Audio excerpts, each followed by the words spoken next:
You remember last year the Washington Nationals, the 4 seed in the National League, they won it all?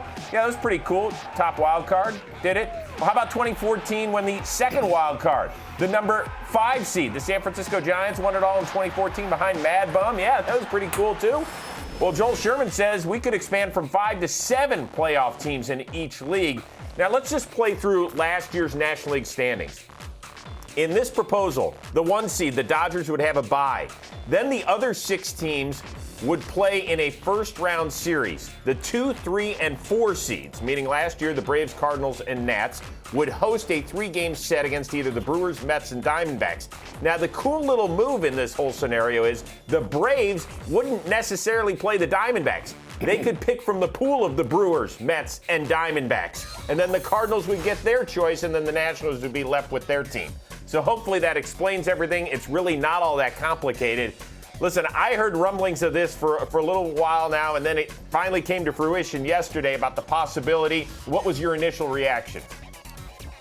Pumped, fired up. Because I was pumped and fired up when the wild card scene happened. Because it gives more cities a chance to follow their team and be in it the entire year. It gives players a chance to get their paychecks and their bonus checks. And I know that, you know what, players make good money, but there's something about that playoff money. And you start talking about it because you're talking about with the ring, but the playoff money is stuff that you can actually tip out to the clubbies and to the grounds crew and all the people that help you throughout the year. It makes you feel better when it's not coming out of your wallet, because, how that is, Chris. But my point being is, all serious aside, I'm fired up about it.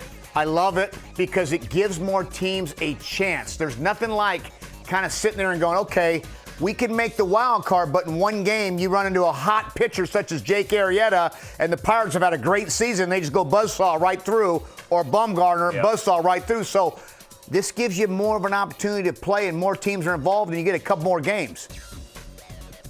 Yeah, hey, Kev, by the way, imagine how many readers you could buy with all that playoff bonus money, huh? Yeah. Wait up, Chris. I got 5 pair of readers for about $13. So, and I got one here, one next to my nightstand. I got one where I sit and watch TV, and I'm going to have one in one of my cars. Like I'll probably put it in the Jeep that's going to give to the kids anyways at some point. Yeah, sorry. Yeah, do the rest of the segment with them just balancing on the bridge of your nose. I like that one the best. Put those back on, Santa please. Claus. Go ahead.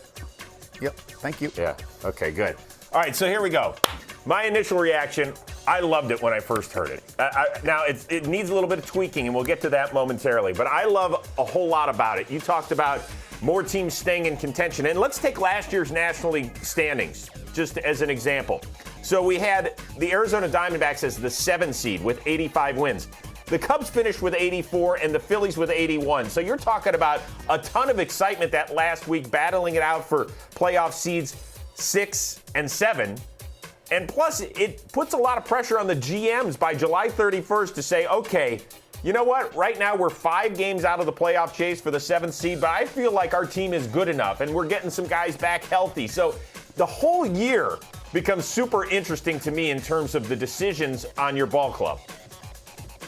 Yeah, and we won't have to deal with rebuilding as much. So this gives players a chance that, you know what, then every team's going to throw in the towel and rebuild for the future because they're not quite sure in July, do I go ahead and trade XYZ for my 2 great prospects to make a run at the wild card game? Because in one game, play-in game, anything can happen. You know that, right? One game, boom, bam, boom. That's why we love Game 7s. We love Game 5s. But now you get a series, because a 3-game series, now you get to play some baseball. Now you're going to have to pitch good twice and not just a one quick game pitcher by your ace. Yeah. So I love when you have involvement and there's meaningless games all regular season. And this is now, how many times do we sit up here, you and I, and you kind of yell at the Brewers for going out and getting a starting pitcher, or John Daniels, you know what, go get a starting pitcher and make a run at it. But really, you got the Astros who are 20 games ahead of you, and you're playing in there for a wild card team. This now opens the door to a whole plethora of things. Plethora.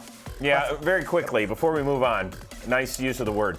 All these people that are saying, oh, I hate it, I'm a traditionalist.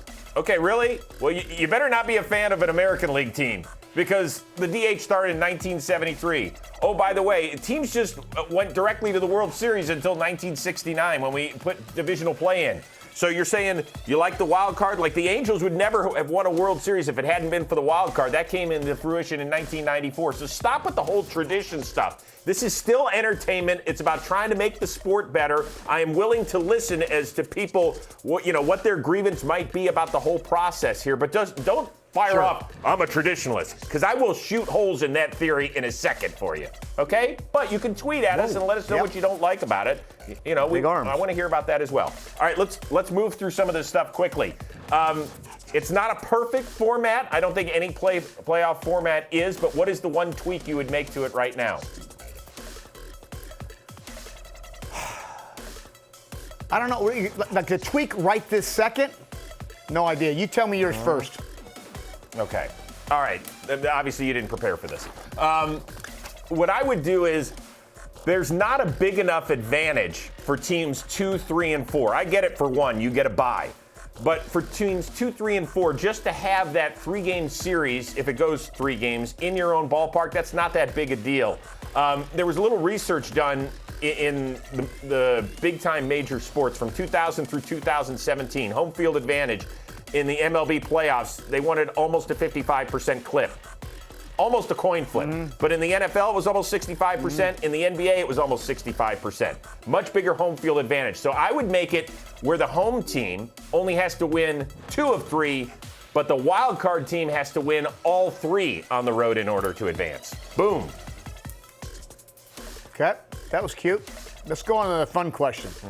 I like where your head's at. You've had enough. All right. Do you have something that would make this even more enjoy? Do you have something that would make this even more enjoyable? Yeah. I would like a home run derby. So you'd sit there, you start a home run derby, and you get to pick a guy from each team, and the guy that hits the most home runs out, bingo. Now we're talking. You get the advantage. And then think about it. You look at a Blue Jays team with Vladimir Guerrero Jr., like, yeah, okay, they're fringe guys, and they won 80-plus games, and they could have made the playoffs, and now you put one of these boys there, that would be fun. So you're saying that the winner of the Derby would then get the home field advantage. Is that what you're telling me? Home field. Home. Got it.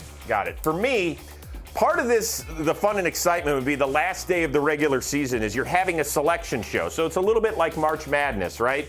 And teams 2, 3, and 4, certainly teams 2 and 3 would have their choices of which teams 5, 6, and 7 they would get to play. So presumably you would have the GM and the manager there, and they would make their choice. Now, I don't know what network it would be on. I would love it if it was on MLB Network. But without a doubt, Mad Dog has got to be a part of the equation. And then once the GM and the manager make their selections, he could then fire off how ridiculous the choices are. It would sound a whole lot like this. They spend $5 million to bring a manager in who can win. Why? He pitched 1,000,000 years ago. They got a .210 batting average. They stink. Well, how about helping this team win? Hey, Kumyati, Ethan, know where your bread is buttered. Dive! No!